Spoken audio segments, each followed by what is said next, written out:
ఓం నమో భగవతే వాసుదేవాయ. ఓం నమ శివాయ. ప్రతి ఒక్కరి జీవితంలో ప్రతి ఒక్కరికి ప్రతిరోజు ఏదో ఒక పాఠం నేర్చుకుంటూ ఉంటాము. అది గుణపాఠం కావచ్చు, పాఠము కావచ్చు. అలాగే గతం ఒక పుస్తకం లాంటిది. దానిని చదివి పాఠం నేర్చుకోవాలే కానీ ప్రతిరోజు అదే పేజీని చదువుతూ ఉండకూడదు. నిన్న జరిగిన బాధలను ఈరోజు మోస్తూ ఈరోజు ఆనందం నశిస్తుంది. భగవంతుడు మనకు కావాల్సింది ఇవ్వకపోతే కోపం వస్తుంది. కానీ ఆయన మనకు కావాల్సింది కాకుండా మనకు అవసరమైనది ఇస్తున్నాడని ఎప్పుడు అర్థమవుతుంది.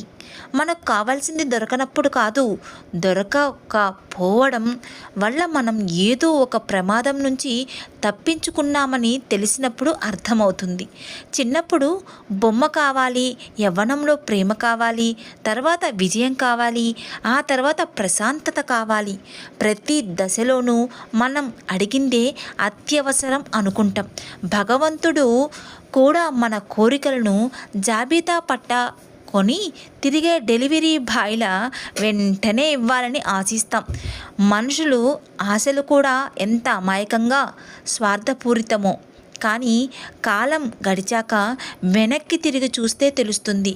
కొన్ని తిరస్కరణలు, రక్షణలు, కొన్ని ఆలస్యాలు, పరీక్షలు, కొన్ని నష్టాల దారి మళ్లింపులు, కొన్ని ఒంటరితనాలు, మనల్ని మనకు పరిచయం చేసే అవకాశాలు. మనకు కావాల్సింది మన కోరిక సంబంధించినది. ఈ తేడా అర్థమైన రోజున భగవంతుడిపై కోపం తగ్గిపోతుంది, ప్రశ్నలు కూడా తగ్గుతాయి. కొంతకాలం గడిచాక మనకే అనిపిస్తుంది, నేను అడిగింది ఇవ్వనందుకు బాధపడ్డాను. ఇప్పుడు అర్థమవుతుంది, అది ఇచ్చి ఉంటే ఈరోజు నేను ఇలా ఉండేవాడిని కాదేమో.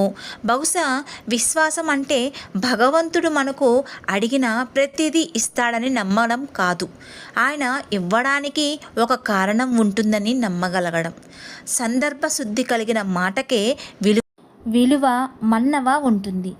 వినాశకాలే విపరీత బుద్ధి. దేవుడికి పూజలు చేస్తున్నాము, మనం ఏ పని చేసినా తప్పు కాదు, మనలకే దేవుడు కాపాడతాడు. కుట్రలు కుతంత్రాలతో ఎదుటి వారిపై ద్రోహం చేస్తూ ఎన్ని పూజలు చేసినా కర్మ మాత్రం గమనిస్తూనే ఉంటుంది. మనకి ఎప్పుడు ఆ దేవుడు అండ ఉంటుంది అనే చాలా పొరపాటు. అంతేకాదు, దైవ పూజకు కష్టాలు వచ్చినప్పుడు మాత్రమే చేయాలి అనే అపోహ మనిషి భవిష్యత్తును నాశనం చేసే ప్రమాదకరమైన ఆలోచన. మనం ప్రస్తుతం అనుభవిస్తున్న సుఖాలు, శాంతి, ఐశ్వర్యం, గౌరవం ఇవన్నీ పూర్వజన్మలలో చేసిన పుణ్యఫలం ఫలితాలు. అలాగే ఈ జన్మలో దైవం పట్ల నిర్లక్ష్యం, అవమానం, నింద, అహంకారం, అలాగే భార్యాభర్తలు ఒకరి పట్ల ఒకరు చూసి అవమానకరమైన ప్రవర్తన, ద్వేషం, అహంకార భావము వంటి కర్మలు భవిష్యత్తులో లేదా వచ్చే జన్మలో దుఃఖానికి, దుర్బలమైన జీవితానికి కారణమవుతుంది. కర్మ సిద్ధాంతం అంటే ఏమిటి? మంచి చెడు అనే భేదం లేకుండా చేసిన ప్రతి కర్మకు తగిన ఫలితాన్ని సమదృష్టితో అందిస్తుంది. అందువల్ల కష్టకాలంలో మాత్రమే కాదు, సుఖకాలంలో కూడా కృతజ్ఞతా దైవస్మరణ, దైవ పూజ, ధర్మాచరణ జీవితంలో భాగంగా చేసుకోవాలి. ప్రతి క్షణం మనసున దైవానికి దగ్గర చేయండి, ధర్మ మార్గంలో నడవండి, మీ భవిష్యత్తును మీ సత్కర్మలలో సరిదిద్దుకోండి. వినాశనాలే విపరీత బుద్ధి. వినాశనం సమీపించినప్పుడు మనిషి సన్మార్గాన్ని విడిచి విపరీతమైన ఆలోచనలతో లోనవుతాడు. కాబట్టి వివేకంతో, ధర్మంతో, భక్తితో జీవించడం శ్రేయస్కరం. కర్మ, పునర్జన్మ, పూర్వకర్మ, పుణ్యం వంటి భావాలలో భారతీయ ఆధ్యాత్మిక సాంప్రదాయాల్లో విస్తృతంగా అంగీకరించబడి తాత్విక సిద్ధాంతాలు. దైవ నామస్మరణ జపం చేసిన వారికి పుణ్యం తగ్గదు, పాపం దహనమవుతుంది. దీన్ని కూడా యోగాన్ని, కర్మని దూరం చేస్తుంది అంటారు. ప్రతి ఇంటిలో దక్షిణామూర్తి యొక్క పటం ఖచ్చితంగా ఉండాలి. దక్షిణామూర్తి పటాన్ని ఉంచి ఏ ఇంటిలో 10 నిమిషాలు రోజు ఆయనను చూస్తూ దక్షిణామూర్తి యొక్క స్తోత్రాన్ని పఠిస్తూ ఉంటారో అటువంటి వారికి ఇంటిలో కష్టములు ఉండవు.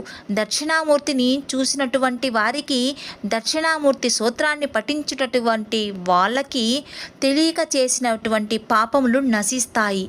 వారికి రాబో కష్టములు తొలగించి వారికి దక్షిణామూర్తి రక్షిస్తాడని పురాణాలు చెబుతున్నాయి. ఏ దయ వలన దుఃఖం పూర్తిగా నిర్మూలమవుతుందో ఆ దయను దాక్షిణ్యం అంటారు. ఈ లోకంలో శాశ్వతంగా దుఃఖాన్ని నిర్మించగలిగే శక్తి దాక్షిణ్యం అంటే భగవంతునికి మాత్రమే ఉంది. ఆ దాక్షిణ్య భావంలో ప్రకటించిన రూపమే దక్షిణామూర్తి. అన్ని దుఃఖాలకి కారణం అజ్ఞానం. అజ్ఞానం పూర్తిగా తొలగితేనే శాశ్వత దుఃఖ విమోచనం. ఆ అజ్ఞానాన్ని అంటే అవిద్యను తొలగించే జ్ఞాన స్వరూపిణి దక్షిణామూర్తి విగ్రహమే. దక్షిణామూర్తి వశిష్ఠుడు కూడా తపస్సుతో దక్షిణామూర్తిని ప్రత్యక్షం చేసుకొని బ్రహ్మ విద్యను సంపాదించాడు. ఓం ప్రణవార్థాయ శుద్ధ జ్ఞానైకమూర్తయే నిర్మలాయ ప్రశాంతతాయ దక్షిణామూర్తాయ నమః. విన్నారు కదా దక్షిణామూర్తి స్వామి అనుగ్రహం ఎలా ఉంటుందో. అలాగే గత జన్మ పాపపుణ్యాలు ఈ జన్మలో మన వెంట ఎలా వస్తాయో కూడా చెప్పుకున్నాము. ఈ వీడియో మీకు నచ్చినట్లయితే తప్పకుండా సబ్స్క్రైబ్ చేయండి, షేర్ చేయండి, కామెంట్ పెట్టండి. సర్వేజన సుఖినో భవంతు.